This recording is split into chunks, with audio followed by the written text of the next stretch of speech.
প্রদীপকে ধর্ষণের চেষ্টা, কি বলবেন এখানকার নিরাপত্তা? কি নিরাপত্তার কথা বলবো? রাত্রি বেলা 2:12 থেকে রাত্রি 2:30-3টে পর্যন্ত আমি ছিলাম। আপনাদের বহু মিডিয়ার বন্ধু ছিলেন।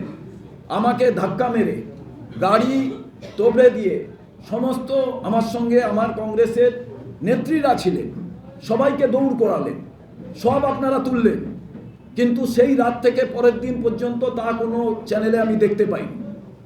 তো পশ্চিম বাংলার pen is mightier than sword, boom is mightier than sword, camera is mightier than sword. কিন্তু আমরা দেখলাম কি, সেদিন এত হেনস্থার পর আমি ডেড বডিকে রাখতে পারলাম না। ডেড বডি নিয়ে চলে গেল স্বরূপনগর।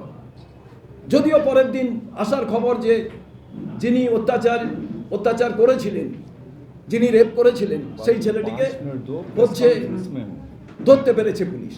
কিন্তু ওইখানে যে অবস্থা ছিল, বাবা মা ডেড বডি রাখতে চেয়েছিলেন, আমি রাখার কথা বলিনি, কিন্তু যেভাবে আমাকে টোটাল কংগ্রেসের নেতৃবর্গকে হেনস্থা করা হয়েছে রাত্রি 2, 2:30, 3টে পর্যন্ত, বেরোতে দেওয়া হয়নি। কই যারা তুলেছিলেন তারা তো কেউ দেখাননি, পরে দেখিয়েছেন।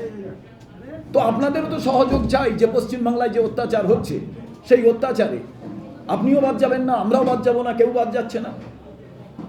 ঠিক, ওকে।